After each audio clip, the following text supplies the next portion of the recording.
न भूतो अभविष्यति, भविष्य में कौन होगा सो नहीं कहेंगे। मेरे सामने में गाती थी एक एक शब्द को और कहती थी कि देखिए ये उच्चारण सही हो रहा है, और जब वो हम कह देते कि नहीं अब तो ठीक है दीदी आप बढ़िया गा रही हैं, उसके बाद वो धुन पर काम करती थी, संगीत पर में। पहिले पहिले हम कईनी छठी मैया बरत तोहार। 2016 तक लगभग मैंने शारदा जी के लिए ही लिखा है। लोकगीत की कलाकार थी तो लोक जीवन के सारे नियम को, पहलुओं को वो जीती थी अपने जीवन में। ससुराल के रिचुअल्स को भी संभाल के रखी, मायके के रिचुअल्स को भी संभाल के। कहने का मतलब ये है कि आप जितना भी ऊंचा उड़े, हाँ, लेकिन पाँव जमीन पे होने चाहिए। यदि जमीन पर आपको रहेगा तभी आप शारदा सिन्हा की कल्पना कर सकते हैं। कभी मौका नहीं मिला हम लोगों को शारदा जी का इंटरव्यू करने का या फिर मिलने का। आपने इतने दिन काम किया है, साथ में बैठ के रियाज किया है, बताया है कि क्या सही हो सकता है, कैसे कोई गाना जो है वो सुनहरा बन सकता है। तो जब आप बैठते थे क्या मेहनत करती हैं वो गाने के ऊपर, आप ये बताइए। सबसे लिखाने में इस बार तो संजोग से अब तो कॉम्प्रोमाइज लोग कर देते हैं ना, कुछ भी लिख के गाना बना देते हैं। बिल्कुल। शारदा जी का क्या योगदान रहता था इसमें? वो न भूतो अभविष्यति, भविष्य में कौन होगा सो नहीं कहेंगे, लेकिन मैं लगभग तो 25 वर्ष से अधिक हो गया उनसे संपर्क हुए जी। गीत के क्षेत्र में। जी। गीत में शब्द कैसे हों, विषय कैसा हो, कनेक्टिविटी उसकी क्या होगी, कॉमन कितना है, वो इन तमाम बातों को वो सोचती थी। और उसके आधार पर उनके, अब तो हस्बैंड दिवंगत हो गए, वो भी रहते थे, वह भी कहते थे कि झा जी इस शब्द को चेंज करके कोई दूसरा शब्द डालिए। अच्छा, इतनी गहराई से गाने बनाए जाते थे और गाया जाता था। गीत को मुकम्मल वही कर लेते थे, और जब पसंद आ जाती थी वाह वाह वाह वाह ये ठीक है, ये ठीक है, तो जब वो ठीक हो जाता था उसके बाद वो गीत पर काम करती थी। अच्छा। मेरे सामने में गाती थी एक एक शब्द को और कहती थी कि देखिए ये उच्चारण सही हो रहा है, और जब वो हम कह देते कि नहीं अब तो ठीक है दीदी आप बढ़िया गा रही हैं, उसके बाद वो धुन पर काम करती थी, संगीत पर में। अच्छा। कि हम संगीत, आज दुनिया में अनेक तरह का संगीत का प्रयोग हो रहा है गीत में, छठ गीत में भी विभिन्न तरह का म्यूजिक आ गया, लेकिन उनके गीत में आप देखिएगा वही सितार, वही शहनाई, वही बांसुरी है। आधुनिकीकरण उन्होंने नहीं किया गाने के साथ में, न आधुनिकीकरण किया, और न कभी उनको ये हुआ कि हम कुछ माने ऐसा दुनिया का जो अभी एक दौर चला हुआ है उस दौर में हम शामिल हो जाएं, ये भी उनकी भावना नहीं हुई। शायद इसीलिए आपको और उनको दोनों को अलग माना जाता है, या फिर वैसे कलाकारों को अलग माना जाता है जिन्होंने इतना समय दिया है संगीत के ऊपर में, ताकि जब वो निकल कर आए तो आपको महसूस हो कि आप बिहार से हैं, वो जुड़ाव महसूस हो। एक चीज़ और इसमें हम जोड़ना चाहेंगे कि अब तो नए नए कलाकार भी, उभरते हुए कलाकार आ रहे हैं, कुछ अच्छा सोच के, कुछ अच्छा करने के लिए, तो उनके लिए मैं ज़रूर कहूँगा कि उनके लिए तो शारदा सिन्हा है कि उसका घर में, वो घर में ही उनके तस्वीर को गुरु मान के अभ्यास करे, इस मामले में कि वो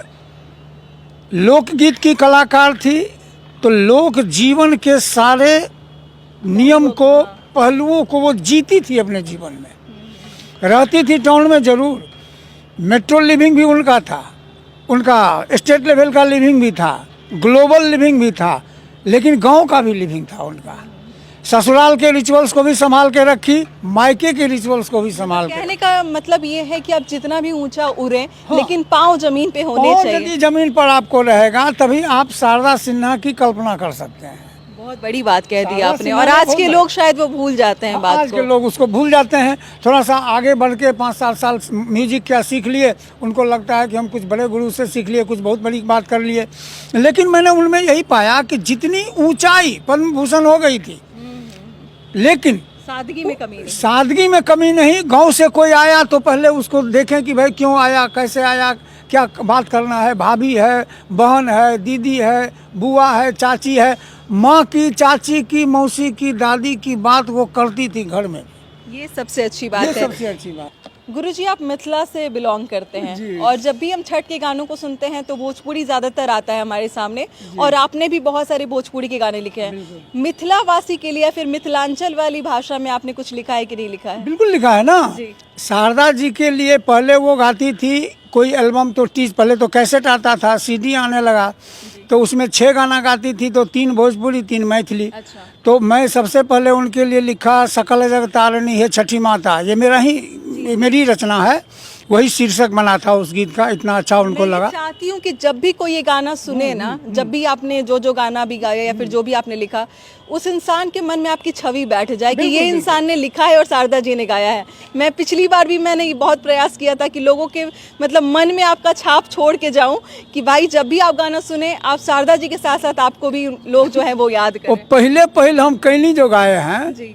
लिखा मैंने, वो प्रॉपर पारंपरिक धुन है, वो मैथिली का। अच्छा। मैथिली छठ का शब्द है भोजपुरी का है। अब मैथिली का जो ओरिजिनल गीत है उस धुन पर मैंने पहले मैथिली में लिखा शारदा जी के लिए। अच्छा। उन्होंने गाया भी उसको। अच्छा।